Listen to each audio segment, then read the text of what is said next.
Welcome back to माय YouTube channel लोगोफोर आं दा बेंगलराव हरबा जाफैबाय हरबा सानबा बेनिफ्राय आंनि टारगेटआ कमप्लिट जाबाय कक'आ फिथाइ लांनो फैनाया दा आङो बाजैमोनाव हर थाफैदों दैमालुखौ कन्टेक्ट लानानै बेनिफ्राय दा सिनायलायखानाय नालाय बिसोरो जमा थायो बाजैया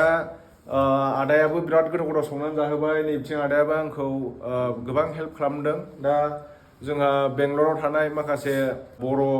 जिनाखि सोरबा खामानि मावनो थायो सोरबा बिदिनो जब खालामनो थानाय आखायाव दिबाय थायो नोंना केमेराखौ फाग्ला फाग्ला बुंहरानलाय आदाया आंनो बिराद गोथाव संनानै जाहोबायलै एकदम थेंक इउ सो माच रोजा साबायखर थाबाय सफैबावनांगौ फैनो लाना फैनो हागोन फंबाय फैगोन सानसे हालदै लाना फैथारगोन बेखौ आं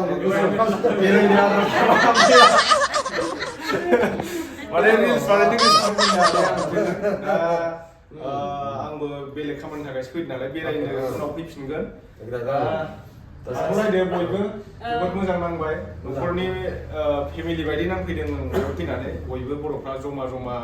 बिदिनो हेफाजाब होलायो खामानिफ्रावबो हेफाजाब होबाय आदायाबो आंखौ बाजैमोनाबो गासिबो लायदो ने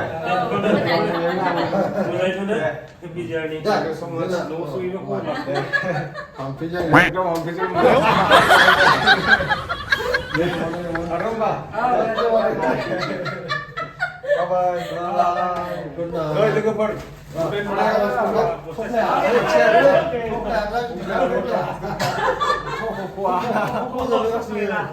थाथ'लायदो होमबा दा बाजै गासिबो ने बाय आं थांबाय थानोसै दे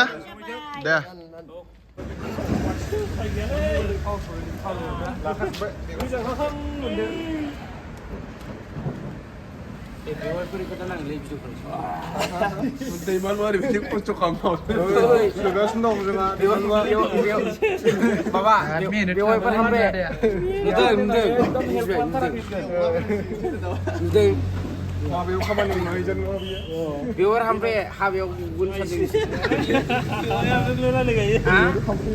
गगोन सानदों नोंसोरो ओंखाम रानावा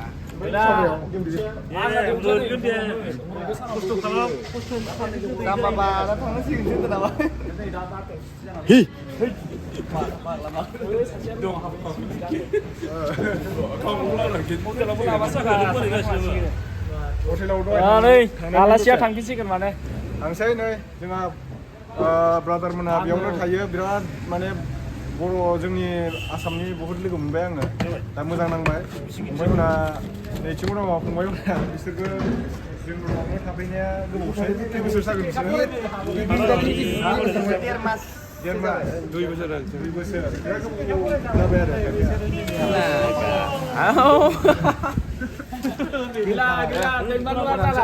आं दा फाइनालि बेंगलर एयारपर्ट मोनफैबाय बेनिफ्राय आं दा थांनोसै आरोना फ्लाइटआव गाखोनानै न'सिम गुवाहाटीसिम डाइरेक्ट थांखागोन फ्लाइटआ जेरावबो लाखिला गैया आं दा बर्डिं पास दिहुननानै लागोनसै फ्लाइटआव गाखोनायनि सिगां बर्डिं पास खालामनानै लाग्रोनांगौ नालाय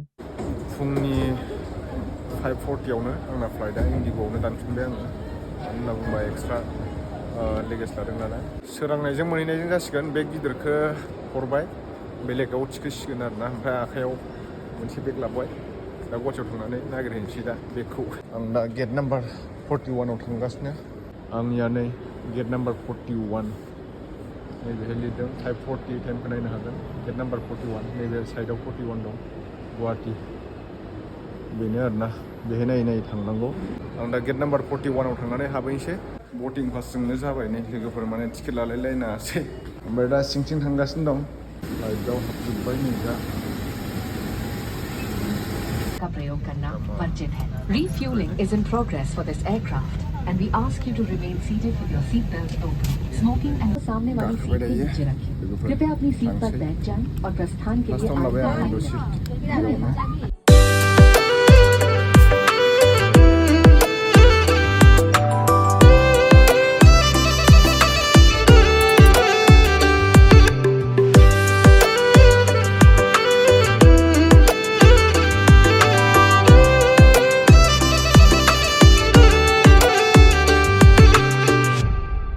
आं दा लोगोफोर बेंगलरनिफ्राय गुवाहाटीसिम फ्लाइटआव 3 आवार्स जार्नि खालामबाय आरोना दा फाइनालि नै गुवाहाटी इन्टारनेशनेल इन्दिरा गान्धी एयारपर्ट मोनफैबाय नोगोद समायनाखा आरोना एयारपर्टआ नायनो हागोन नोंथांमोना जि लांदां एखे रिउ रिउ नायहरबाबो नायहरख'नो हाया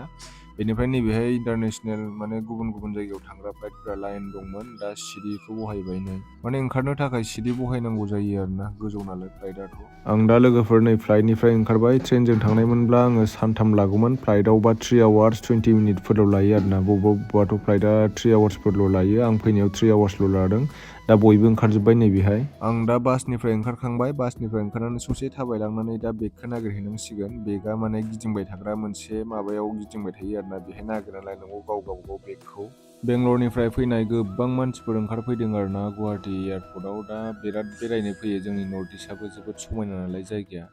लोगोफोर फाइनालि दा आसाम मोनफैफिनबाय आङो बेंगलरनिफ्राय बेनिफ्राय दा नै जालुकबारिसिम बासजों थांसै बेनिफ्राय जालुकबारिनिफ्राय आरो बासजों रङियासिम थांसै आरोना ओमफ्राय ट्रेनजों थांसै आं दा न'सिम थ' लोगोफोर फाइनालि आं दा रङिया रेलवे स्टेसन मोनफैबाय आरोना बेनिफ्राय आङो मोनसे रेस्टुरेन्टआव हाबदों ओंखाम जानो होननानै रङियावथ' बारा मोजां मोनजाया दै रेलवे स्टेसन खाथियाव जानायफोरखौ बेनिखायनो आङो रेस्टुरेन्टआव हाबदों आरोना गुवाहाटीयावबो जाबासै आङो गुवाहाटीयाव आङो 8:20 मोनफैनाय जाबाय नैबेहाय मा दंथाय आं दिनै माने भेजिटेबल्स जागोन आरोना ओंखाम दं बेनिफ्राय नै माथाय आलु सब्जि बेनिफ्राय पनिर नैबेहाय होदों आङो माने मैखुन बिहरदों आरोना मैखुन जानाय नायनो होननानै रेस्टुरेन्टना बुंना बिराद गोथाव जाखायो गोथाव संथारदों मिरामिसबाबो बिराद गोथाव आरोना बेदर मोनजाखाया बेयाव फुल्लि भेजिटेबल आं दा नै चकलेट फ्लेभारनि शेकबो लोंनो नागिरदों आरोना लोगोफोर गोगोम जाबाय नै पनिर दं ओमफ्राय नै बिथिं मसाला माबा फुलकबि आलु माबा माबि होनाय नै बिथिं दालि जहल ओमफ्राय नैबेहाय बुटजों मा होनायथाय मिक्स ओमफ्राय नैबेहाय माबा दं आसार ओमफ्राय नैबे जाहैबाय मैखुन मसला नै सामब्राम बेनिफ्राय गाजर नारें जाबाय आं खावसे थालिर बिलाइ बायदि थोरसियाबो जि मोजां साइजनि चकलेट शेकखौ लोंसै आङो कक'आ चकलेटनि शेक बरिया आंथ' जाखांबाय लोगोफोर ओमफ्राय नै रिसेपसनाव बिराद मोजां सिख्लाफोर थायो नोंथांमोनहा सोरबाफोर जानो गोसोबा फैबानो जाबाय यहाँ पर बहन लोग बहुत सुंदर है आप लोग आ सकते हैं यहाँ विजिट कर सकते हैं खाना भी बहुत मस्त है आं दा जाखांबाय आरोना बेवहायथ' माने ओनली वेजिटेबल ना वेजिटेबल मिलता है यहाँ अगर किसी को नॉन वेज खाना है तो नॉन वेज के लिए मतलब दूसरा होटल में खा सकते हैं आप लोग लेकिन आप लोग एक बार वेजिटेबल खा के देखिए बहुत अच्छा है मशरूम के साथ खाया मैंने यहाँ में हमारा पंजाबी तड़का है पंजाबी यस ऑनलाइन भी होता है अच्छा दीदी मतलब ये मैनेजर आप कितने साल से कर रहे हैं यहाँ पे मेरा 1.5 साल हो गया यहाँ का ही है या बाहर का है आप यहीं से यहाँ का ही हो और बहन यही का ही 1 मंथ बढ़िया है कोर्स का ये कहीं पे होटल मैनेजमेंट किया कुछ होटल मैनेजमेंट नहीं ट्रैवल एंड टूरिज्म अच्छा ठीक ही है यहाँ पे रहने का रूम भी मिलता है हाँ लॉज है ना रेस्टोरेंट के साथ बारा गोजान नङा near by railway station direct opposite फैबानो मोनगोन नोंथांमोना नैबे पान्जाब मेजेस्ट्री ना मेजेस्ट्री मेरा यहाँ में कैफे इसमें लिखा क्या हुआ थोड़ा है, रुक गेस्ट जाए हाउस भी है कैफे है वो नीचे हाँ अगर किसी को रूम वगैरह ढूंढ के नहीं मिला तो इधर आ सकता है इधर खाना पीना बहुत मस्त है मैंने खाया है और रूम तो अभी मैं नहीं लेंगे क्योंकि मैं अभी घर आप जाने विजिट वाला कर हूँ। सकते रूम देख सकता है एक बार देख सकते रूम? हाँ चलो देख लो ठीक है एसी और नॉन एसी दोनों दे देना मुझे होमबा आङो दायो रूमखौबो नायनोसै सोरबाफोर थाफैनो गोसोबा थाफैनो हागोन लेकिन इसमें कपल एलाउ नहीं है ना आईडी दिखाना पड़ेगा 20 किलोमीटर का दा सोरबाफोर माने थाफैनो गोसोबा बेयाव थाफैनो हागोन ओमफ्राय आईडी नांगोन आरो सोरबाफोर रङिया फैयोबा हटेलाव थानो सानोबा नोंथांमोना नैबेयाव थाफैबानो जाबाय नै आं थाथ'वाखै आरोना ओरैनो जास्ट रूमखौ नायनो होनना फैदां मालाबा थाफैनांगोन ना ये अभी भैया हमको क्या लिफ्ट भी है वाह बहुत जबरदस्त है लिफ्टबो दंलायबावो नै लोगोफोर ऊपर में है क्या रूम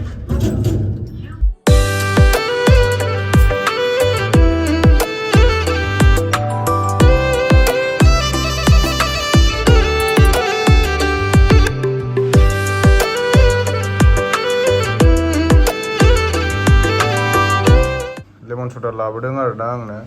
भैया ने मुझे लेमन सोडा खिला रहा है आज बहुत अच्छा लगा भैया से मिलके थैंक तो अभी मैं पी के देखता हूँ ओके आं दा नै लेमन सोडा लोंनो नागिरदों आरो ना बिदिनो ये इसका फास्ट फूड दिल्ली मुंबई ये सब वो सोर्स में ज़्यादा वायरल होता है हाँ जी मेरे पास मॉकटेल्स भी है मैं आपको मॉकटेल्स भी दिखाऊंगा पहले आप इसको ट्राई करेंगे मैं पी के देखता हूँ अभी ओके कैसा टेस्ट आता है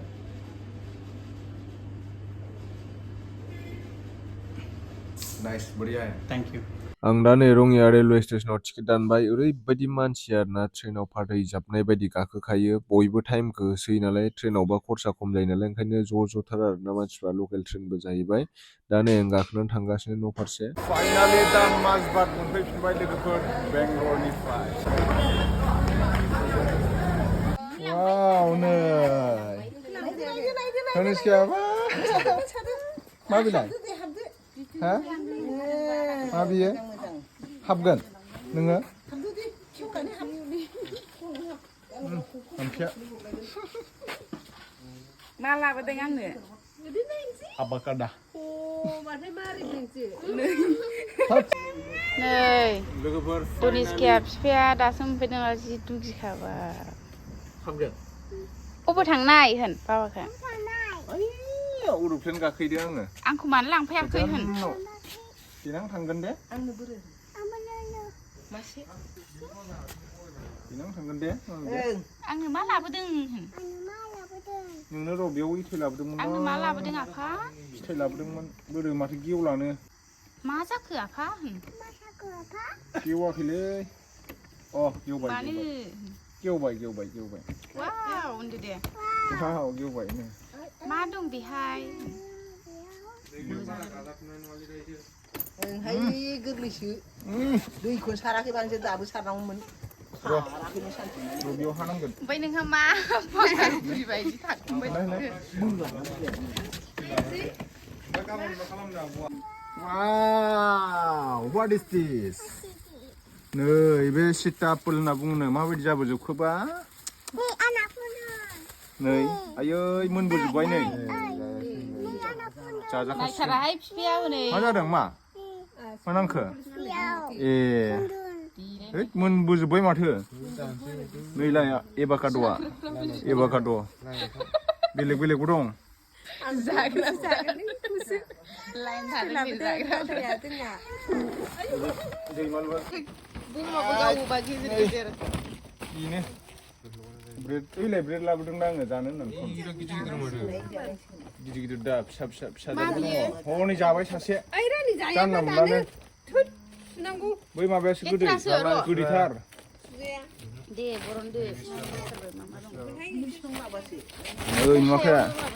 सायाव माबालै आं नै बेसेबां गिदिर हाइब्रिद लोगोफोर नै जायनो नांगौ थाबैनो अर्डार खालाम र' फिथाइखौ मोना खिन्थु बिफांखौ आरोना फिथाइया दायो एभेलेबेल गैया नालाय लायबावगोन आं उनाव आरो एबार माने करियार खालामनानै हरगोन आरो सारा आंनो फ्रि नुबाय नै ट्रेडिशनेल बक्सनो बेनो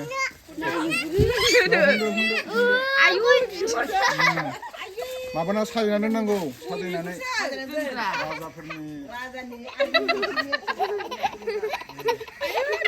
ओइ आपेलबो लाबोदों इयाव दोननांला हायाव दोननाङा आयु मोनाया दे थफियावबो हमदो दे ओरै फै फट' खेबनो फै ओरै जा इथिं था इथिं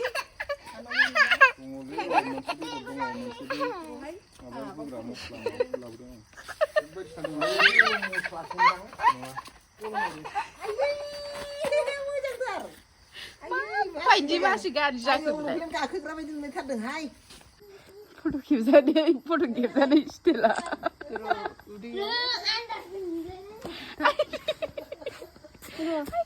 नायलाय बेहाबो थाहैबायसो रानिखौ खेबग्रो नागिरबा मालाय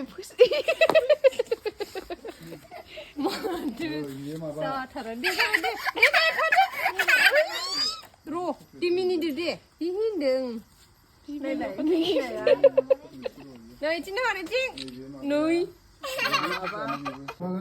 फार्स्ट टाइम नै लोगोफोर एभाकादा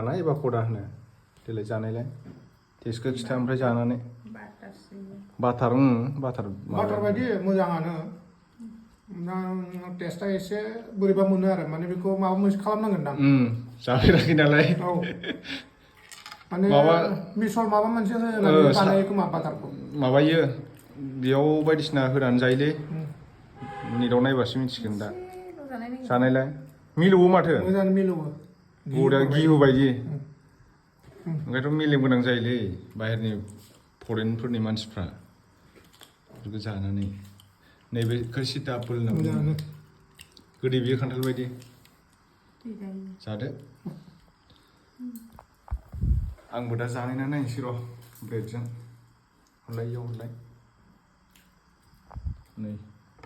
बिगुरबो जासिगोन मानसि एसे मोनबावनांगौ बुस्थुआ बे मोनबाय ओमफ्राय बै जाहोनाव थानाया मोनाखै थाइथामल' गाखोदों सेरसेयाव बरिया